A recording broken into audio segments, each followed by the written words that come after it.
great to be with you, Steve. I wish it was under different circumstances, but anytime I get a chance to be able to chat with you, it's fantastic. You are one of, if not the highlights of me this season calling games at Tim Hortons Field because I don't get down there enough. And I got down there and I saw you, and a little weird. I mean, when I saw you last Friday ahead of BC Hamilton, Right. Angelo came up and it was the day before he passed away at the age of 84. And I said, "Hey, what's going on with Angelo?" And he said, it's tough. He's in tough. He's been battling for a little while here.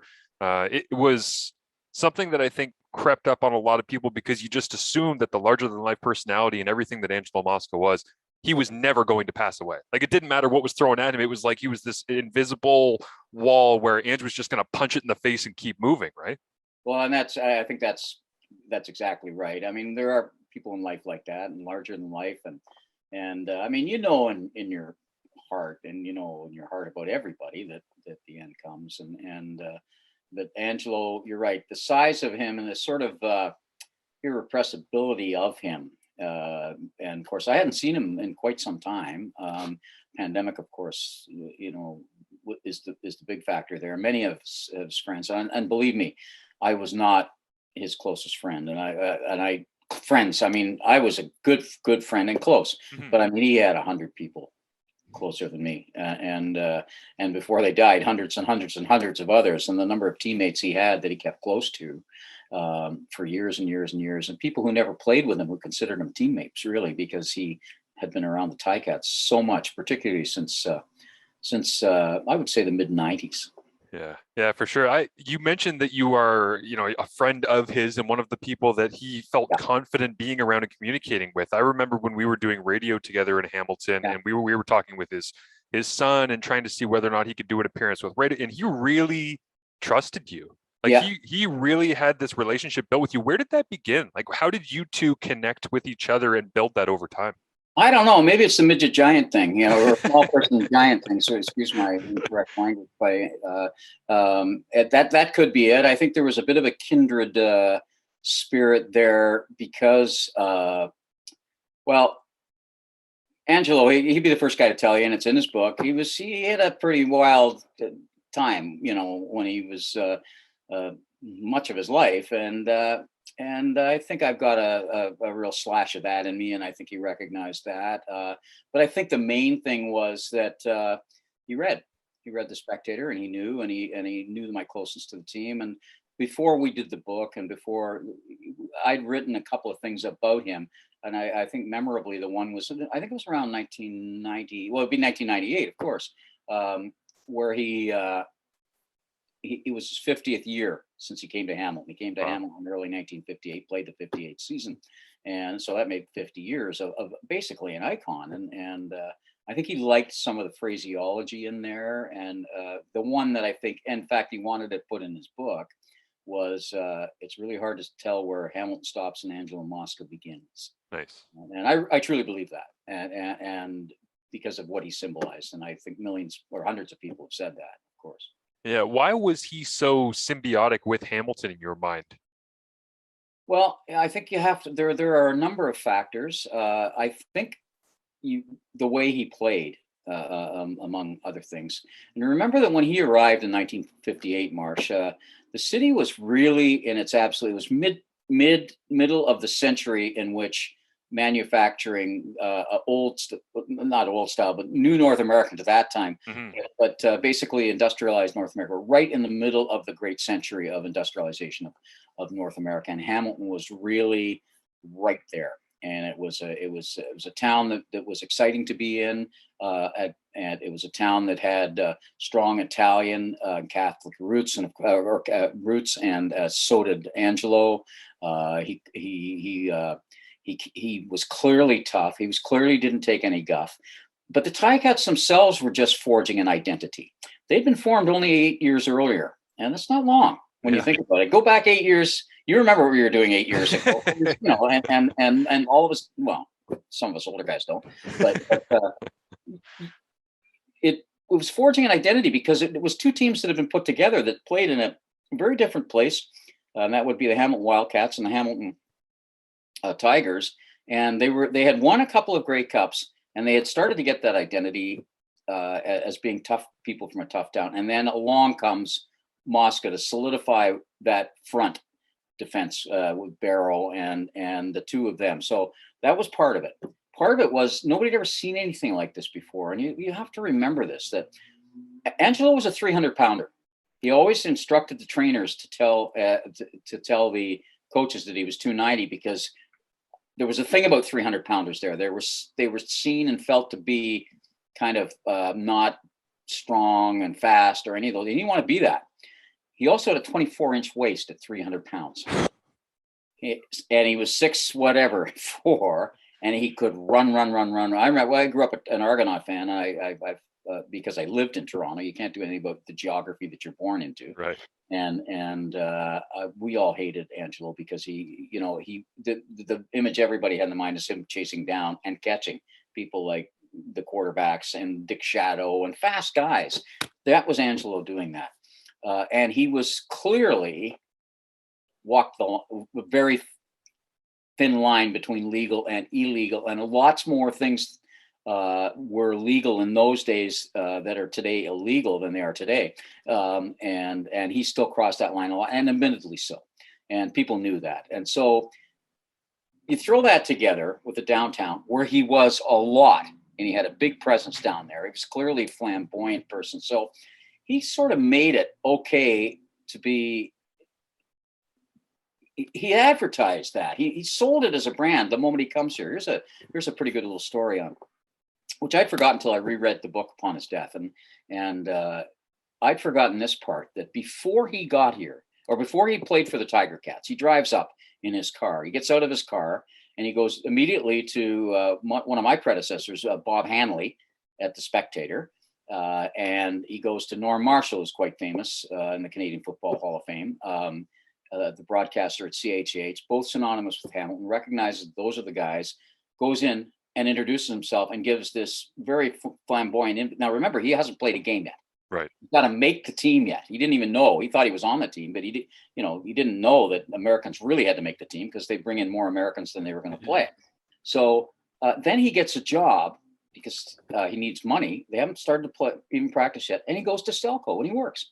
Wow. So before he plays for the team, Marsh, he sold himself on the radio and television, or television and at the newspaper, and he's worked at Stelco. So, like, really, come on. So he represented the town, and he made it okay to say that there's something about this grittiness, this toughness, and even though we got dirt under our fingernails, we can project that and market that and say, not even sell it, but it's okay. Not only it's okay, it's dominant and it's fun. Was that strategic by him, or was that just him being himself and it happened to fit Hamilton? Both. Okay. Both. The great thing about Angelo, he recognized things in a hurry. Tremendous street smarts, right? Remember, this is a man who at 16, he was forced to live, basically fend for himself from the time he was born. And that's a very sad part of the book and of his life, but a very necessary part. And so anyways, it gave him the value of a number of things. The value of $1 he had to learn early, because his parents didn't give him any. In fact, he had to give all the money he worked. He sometimes was working 3 jobs as a 12-year-old, whether it was paper routes, or he worked at the police station cleaning up before. He used to go to school at 5 a.m. and then come back. And it's an odd thing that he worked at the police station, since his dad was running illegal card and craps games, and Angelo was helping him, or his father made him help him. And so he understood the value of $1, knew that he had to, but he also understood he had a really good eye, and I think both he had it naturally and he developed it over time from the sense of survival. And so he could look around. So when you say, he recognized when he got here, I know this place, I can do well here, and he felt at home. Remember this guy who felt he didn't have a home. Again, this is in the book. I'm not telling any stories out of school here, and this is him talking. It's not me. He got kicked out of Notre Dame. He got kicked out of Wyoming, and he essentially kicked himself out of his own home. He was living. He finished his last. He never told the people at school that he wasn't living at home. He lived with an aunt and was working, as I say, 2 or 3 different jobs, that type of thing. The other thing he did was he was strong, physically strong. This is a town full of physically strong people. It was a labor town, and with hard physical jobs. He was the first. He may not have been the first, but he was one of the first who brought active weight training, what we today know as weight training, not just throwing a couple of barbells. It was kind of an idea with what he was trying to do. He'd been doing that since he was very young. So all of that, you put all of that together, and it sounds like a can't miss thing here now, but it was a could have missed easy, Right. and plus it's clear that he lived on the edge, and he was out at night, and he knew everybody in the community because he was a kind-hearted person, disguised under this incredible gruff exterior. Plus, he fought a lot, and everybody knew about it. People would try to take him on. It's like the fastest gun in town, right? Everybody with a pistol tries to take you on when you're like the was, and they did, and there were some pretty legendary ones downtown. And that's what downtown Hamilton was like in those days. That's such a great answer, Steve. Well, sorry, it was a long one. No, it's a great answer because it's all encompassing. Like, I didn't know this stuff till I started really, really talking to him. We had hours and hours. Well, that's actually my next question for you here, because you keep referencing the book, and for people that don't know, for whatever reason, I mean, Steve has written 20 plus books, authored, co-authored, all that stuff. Like, he's done an amazing job being able to bring so many stories to life. But tell me to my face, it's on Amazon right now. If you want to be able to pick it up, it's the book on Angelo Mosca, which is not the reason I wanted to have you on, Steve, but certainly the process of going through writing a book is an interesting one, because it always is. It's deep. I mean, you really got to get in there to tell the story properly, which you always do. But I have a couple of questions on the book and the process of writing the book with him specifically. But the idea of, hey, maybe I do a Mosca book, and then you have the reality of, oh, we're going to sit here for hours and hours and hours, and we're going to work our way through this. Talk to me about how you were able to create this book, and did it end up where you thought it was going to? Was the process different than you imagined? What did you personally get out of that experience? Different. There's a lot of questions there that there are actually more questions than you actually asked, because there are many of them are pronged. I'll start in general about books. When you work, it doesn't matter what level you end up writing them, because sometimes people don't want to offend people and do all of those kinds of things. The process that you identified at first is true. It's intense. You have to get to that, whatever is inside of that person. Remembering, of course, this wasn't my idea to do this book. It was, in the first place, it was Bob Young just wanted a book, it said to Angelo, you should leave a legacy because of who you are. And Helen, his wife, to her immense credit, and I've talked to her a couple of times in the last week about this, actually, suggested that not only suggested, but felt it would be very, very good for him to get some things out that he had been kind of hiding, and she felt was kind of blocking him. And I don't want to call it, and I've said this on other shows, that I don't want to call it therapy, because Angelo would say, no, it isn't. But he would always say how good it was. And he said to me, now you asked, did it turn out the way I thought? And I said, then I'll tell you exactly with a flat no, because he had said to me, hey, I got some stuff for you. He says, I'm really going to shock you. And I went, oh, yeah. Okay, Forever sure. The showman, yeah. I got a story that, and I went, yeah, sure. And I didn't, not that negatively, but I knew that he was going to tell me some stuff. And he had told me before that, he tends to exaggerate. Says all great raconteurs do. There isn't one who doesn't. And all great mythologies, all great stories. And I've written about it before. One of our problems as Canadians is we don't kind of tend to add a little extra there. And that's why we don't have as many myths and as legends in our country about things that we should. And because the oral tradition does that, right? And sometimes, so I thought, okay. And then he starts, we kind of just talked a few things at first. And I said, okay, well, let's start chronologically. We'll see where it goes. We ended up decided to do it chronologically, mostly because you couldn't do it any other way, because unless you understood the first part, you can't understand the other part of his life. And then he starts talking. And I actually slid off the stool that I was sitting on like this, because I went kind of like I didn't notice what was happening. Like I can still feel it in that great view that they have looking out over the I'm not sure if it's the lake or the canal where it starts in Niagara on the lake, and I looked at him finally. I said, "Whoa, you weren't BSing me on that!" Yeah. And he let it go, and several times he cried during that book, and I could see. I didn't talk to Helen because I didn't really get to meet her well until we were well into the book, and I mean, I met her, but then we got talking deeply quite a few times, and I saw what she meant when she said, "I think Angela needs to say this." And do we want to? I mean, there's no spoiler now; it's out there all over the place. But Yeah, yeah. there's the I mean, there are a number of things, but he did grow up in a hard Scrabble area, which you never know if you drove through it today, which I did actually in 2011. I happened to be down there for the Stanley Cup, so I went through this area near North Boston called Waltham, which it's been gentrified, and like most of that area has, but it was the mean streets in his time, and lots of people didn't have 2 cents to rub together. His family. It was his father's second marriage, and Angelo was the eldest of 6, and the father had had 5 children before, and the mother had died, and he basically, the phrase is put the 5 children on the state, which means sent them to an orphanage, and threatened all the time to do that to Angelo and his 5 siblings. Angelo felt quite protective of them and of himself.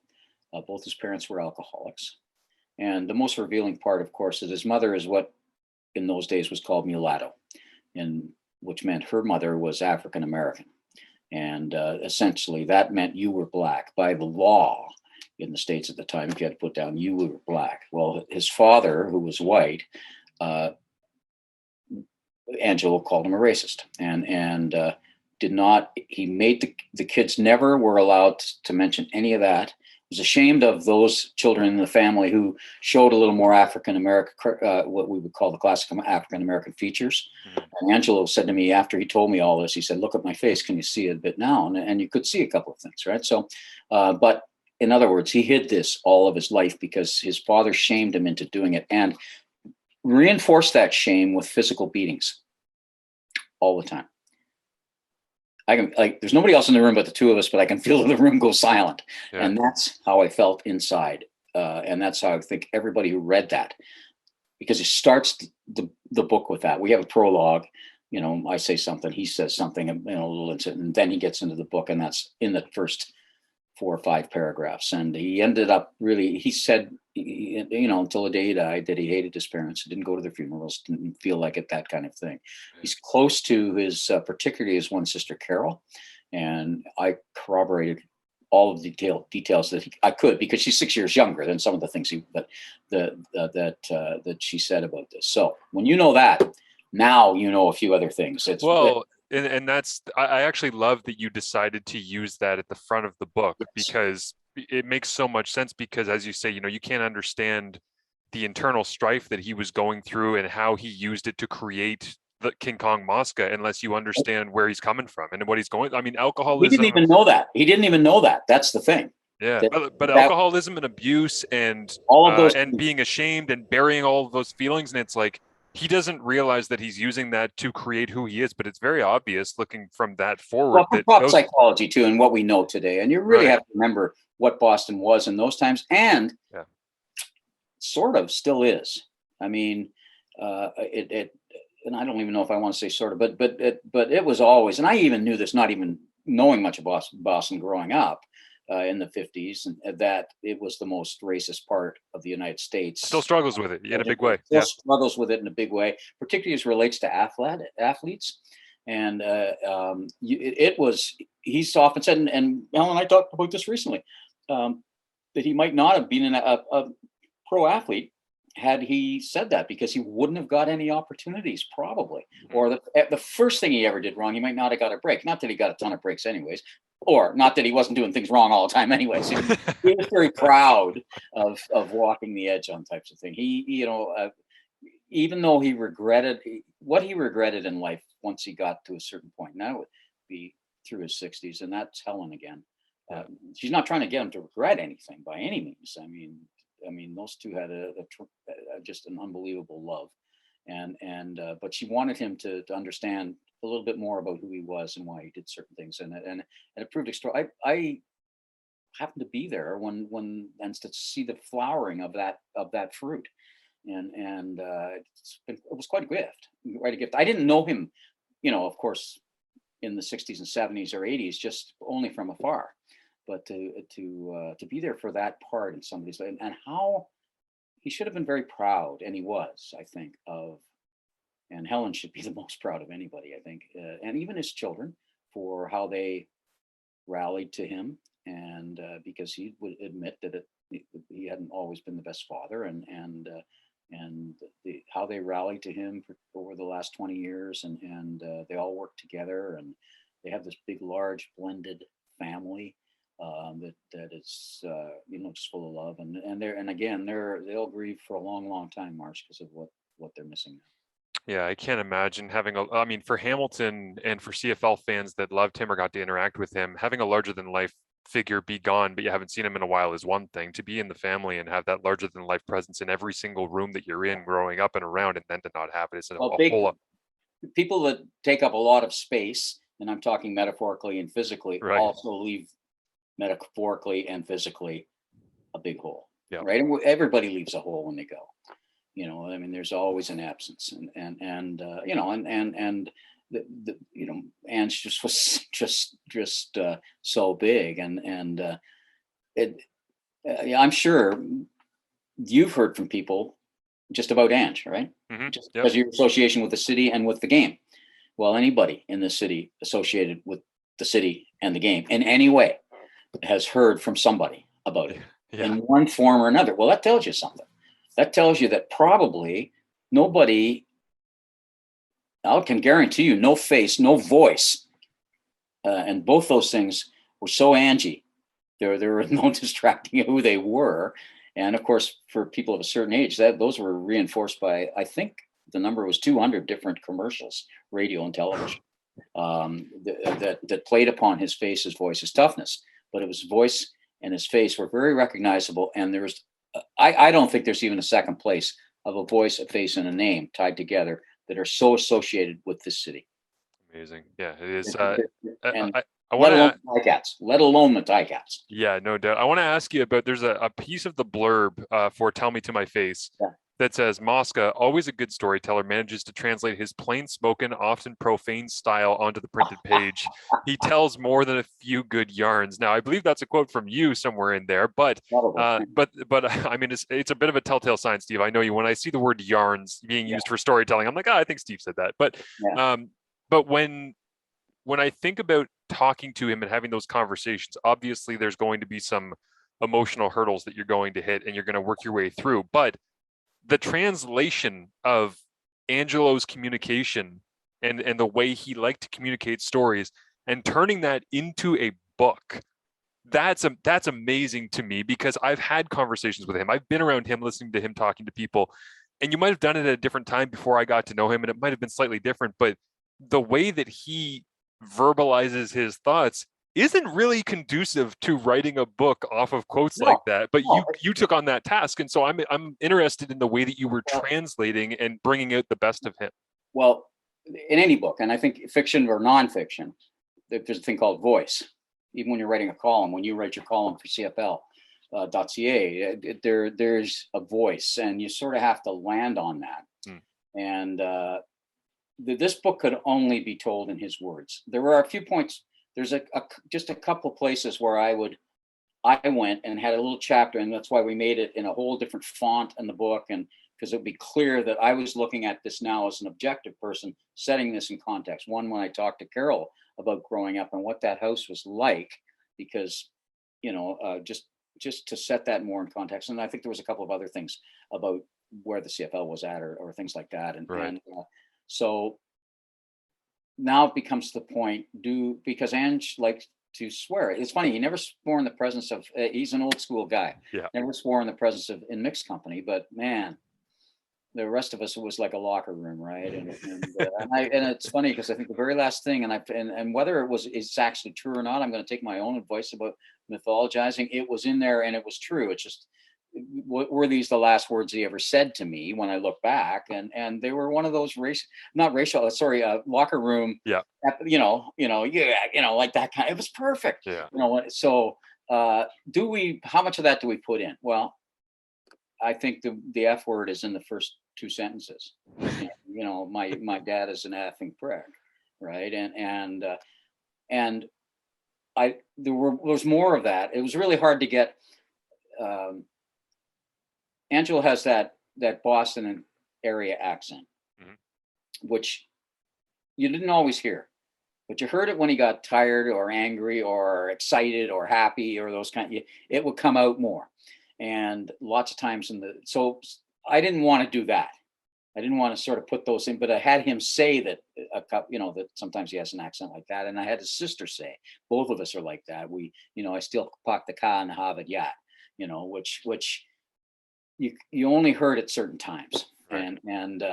But when it mattered most, when he wanted to make his point, when he was angry and had stayed angry about certain things, and I think that's fair. We all did, and he was never dishonest about that. I'm pissed at this guy, and I'm or at this person, and I'm gonna and I think they deserve it.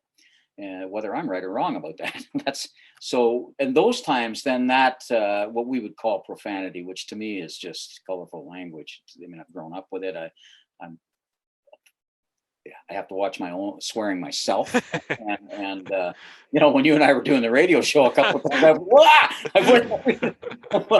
it was one of the great adventures of doing radio with you, was going, man, I hope Steve doesn't swear tonight. I hope he doesn't see this. But it was over. Our friend Louis said to me, "You can't say that in the air." I said, "I just did." Yeah. Oops. So, sorry, I mean, I wasn't swearing, but you can't do it right. I mean, I remember one time I had a boss, and he got real mad at me, and then he dropped an F-bomb in the middle of the sentence, and he was really mad at me for something I've done, and I deserved it. And I went, "Whoa!"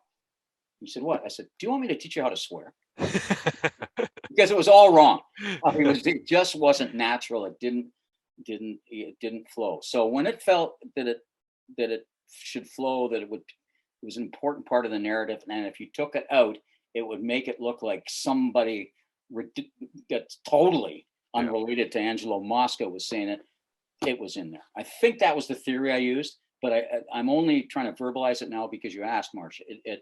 It was more a natural feel for it. Yeah, and it's a difficult balance certainly to strike as you're trying to make your way through. But the story of Angelo is one that is going to last forever, and a large part of that, as you say, is the legacy of the book, and it will mean something to a lot of people. What do you hope, whether it's through people reading the book or people just getting to know him in different forms of media, what do you hope that people will remember him for moving forward? Well, I think there's a couple of things. I think you want him to be remembered for that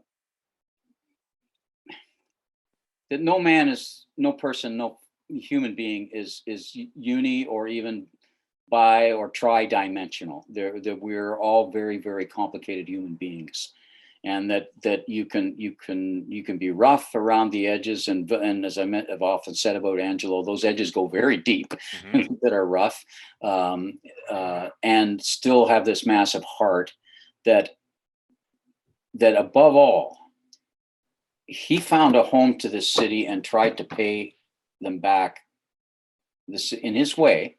And sometimes, he might lose that way, but most times he paid this city back, I think, more than it gave him, and it gave him a lot.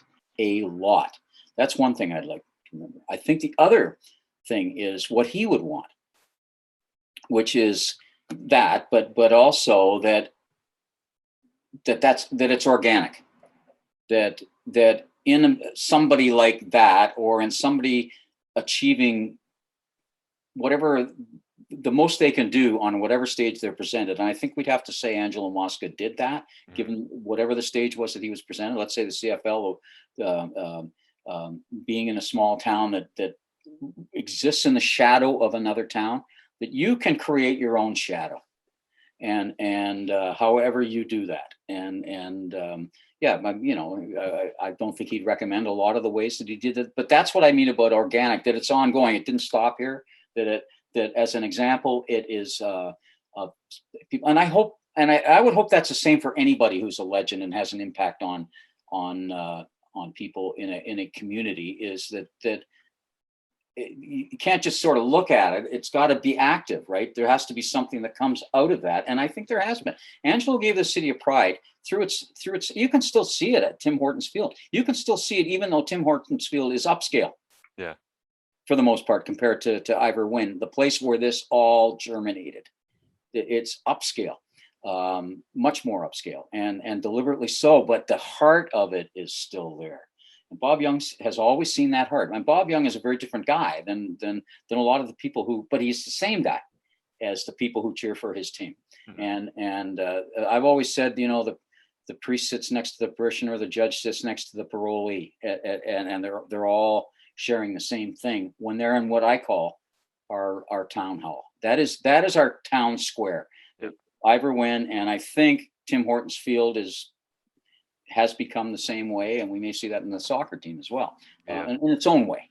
But that's what I hope, is that the sense of that what and I wouldn't want to call Angelo a role model necessarily, because you wouldn't. There are lots of parts of things, you know, that he would say, don't do what I did in these areas, but that there are inspirations in it, and that's what inspiring does, is it makes people sort of do some good things, and I'm hoping that continues for him.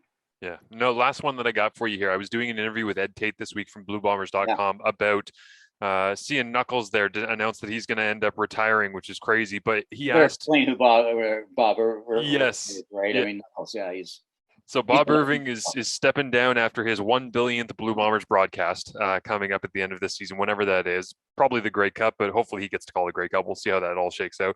And the question that Ed Tate asked me that's going to be in his article was, as a young play-by-play guy, what do you take away from listening to what Bob Irving has done? And I said, the biggest thing to me is that everybody that comes through and does play-by-play now, we're not doing it in any original way. We're all doing it the cookie cutter way that people say play-by-play should be done. And we're just trying to be better than each other at doing it the cookie cutter way, because there's only one way to do it. That's play-by-play. And I said, Bob, to me, it's always been amazing. He's an original. When you listen to him, he comes from a different time, and sure, maybe people did the game like that back when he began, and it's just changed over time, and he's just stayed the same. But to me, when I listen to Bob Irving call a game, I'm thinking this sounds different than everything, and it's special because it's unique, because it's original. Will we see another Angelo Mosca? Like, is he a standalone original, cannot be recreated? Because I feel that about Bob Irving as a play-by-play guy, and I feel that about Angelo as well. And I just wonder, because people are saying, well, we need personality in the CFL. It'd be great to have another Mosca. I'm like, that's not going to exist. That's not possible. I think that's one of my points. If you're going to cast a shadow, cast your own shadow, right? And I think that's one of my points. I mean, when I was writing this week, and I really found that difficult to write, I realized I had a little grieving going on, and I was writing about it. As you should. I mean, it's your friend. Yeah, you know, and it was silly of me not to notice that when I went in. I thought professionalism would trump that, you know, the fact that you have to get something done. Anyway, so, right. But when I was writing, that's one of it. You know, we always talk about they broke the mold. There wasn't a mold. There wasn't even a mold like for Angelo. I mean, it was an incredible sense of circumstances meeting a vessel like Angelo Mosca, who I'm not sure you take all of those set of circumstances. I don't think it had to be on Angelo. If it happened to anybody else, a whole bunch of different things would have happened. So I don't think there can possibly be another. Times are different too, of course. He, you know, some of the stuff that kind of made him what he was, and kind of gave him that undercurrent, and really stoked his sense of humor. I mean, remembering that his sense of humor was both natural and as a defense against things, right? Yeah. The type of locker room camaraderie that, while people talk about it, it's nothing like it was. It can't be like it was in the old. People go back. I mean, you know, athletes lead much more, I don't want to say normal, but more lives a little closer.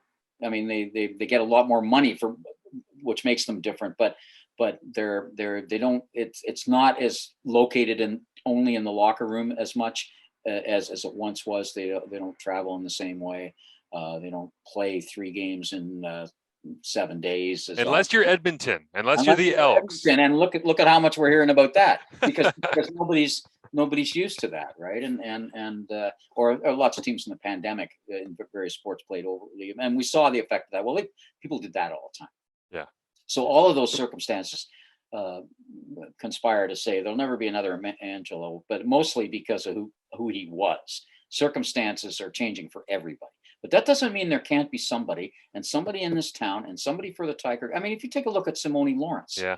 who, if he were to play another, let's say 2 or 3 years, different thing, never be quite as big as Angie, respects Angie and always would, he'd be the first guy to tell you, but he grabs you in a different way. Now, the difference is that he isn't here in the off season as much. And Angelo, despite the fact that he never, after a certain period of time, he didn't actually live in this town very often, but he was here every day. Yeah. When he lived in, whether he lived in Welland or he lived in Caledon, where he had to be during his wrestling career because it was right by the airport, he was here all the time, every day. You know, like every day he wasn't on the road, he was here, and there's that as well. So you have, and that showed something to people. But Simone is just one example of somebody that could maybe, and that's a Tiger Cat, and it could be a soccer play that comes on. There could be, it's a little difficult for a junior hockey player to do that in his 3 years here, you know. But somebody could, but they'd have to do it in a different way, because if you did and you can't try to do it. It has to become natural. Yeah. You know, I mean, it has to be impelled rather than compelled. Yeah, it's such an interesting combination to be able to create those circumstances again. Yeah. You mentioned the wrestling there. I lied to you on the last question because you just reminded me of one that I meant to ask you earlier, which is he leaves football and goes on to have a very successful wrestling career. Well, he was already in wrestling. Right. Like he kind of dabbled into it, but he gets kind of pulled away and going to this other passion that he has great success with. And I mean, I don't know if it's necessarily in the book or if you've just explored it with him in different ways, but was there any tension there in the decision to leave one, go to the other, be more full-time into the wrestling aspect of things? No tension at all. His body was done on football. And the pull of wrestling was there, and the sport of wrestling was just moving into more, like it hadn't come yet, but he happened to be there as it became. It's always been a regional sport, and which is why you could be a good guy in one place and a bad guy in another, and have a different name here and a different name there, and be a champion here and be an underdog. All of those things, but it was, you know, Vince McMahon was starting to unite it, and there were some other things too. The regions were getting bigger, even when it was regionalized, and TV. It had always been a wrestling or a TV sport, not just, but TV was a big element, a taped TV particularly, and it started to get a little more live TV and bigger events and arena events. And I mean, I mean, even in my time in the 50s, the Maple Leaf Gardens would sell out on a Sunday afternoon, 14,000 to see the wrestlers of that day in the 50s. It was perfect for him, you know, because of the exaggeration. If I have a regret about the book, is it wasn't long enough. And part of it was the wrestling, and because I'm not as well versed in wrestling. Right. So, and I didn't know how to prompt him like I did in the football, because I knew a lot of stuff about the league and the game, and I could prompt him on things that maybe he hadn't thought to mention, or observations of those kinds of things, which I didn't have as much of that in wrestling, but I didn't have to, because some of the stories were just outrageous. And I'll have to say, you know, lots of stories I say, and we cannot tell that story, you know, so I should say you cannot tell that story, you know. Yeah. But, no, there was no, I think he was sort of anxious to do it, and the money was so much better. Yeah. You know, for what you got. I mean, both of those sports are very hard on the body. Both the sports are, I mean, obviously, you know, it's set up in wrestling, and he explained a few things that they had to do, but I mean, you still had to do them, and they're real physical, and any mistake, and you know, of course you lose your teeth or dislocate a shoulder, or even just the daily grind of it. I mean, you know, night after night, you know, you're here, you're there, and you're throwing people to the ground, and you're getting thrown to the ground. It's a difficult. I mean, those guys are athletes. You know, you may not call it a sport, but they're athletes. Yeah, no doubt about that. Well, Steve, this was everything I had hoped it would be, and much, much more. If you want more of him, read the Hamilton Spectator first and foremost. Okay, keep my dude employed. Make sure that he is running around covering Forge, covering the Ticats, covering everything that you still are chasing down out there. Where do you want people to know to go and find you, follow you, all the good stuff? Well, I think you just at the spec.com, of course, is the best place. I don't tweet as much as as you know, and I'll tweet madly during a game and then forget to tweet. I love the mad tweeter in games though. I know, just It's it's my equivalent of talking to you. I can't shut up. So, that's but awesome. at the spec.com and like everybody, we like people to visit our site, like yours. Yes, absolutely. Go there and embrace the coverage, because local high quality journalism is something that is very, very valued. And Steve's been doing it at a very high level for a very long time. Well, Thank you, Steve. Appreciate it. thanks, Marshall. Always a pleasure.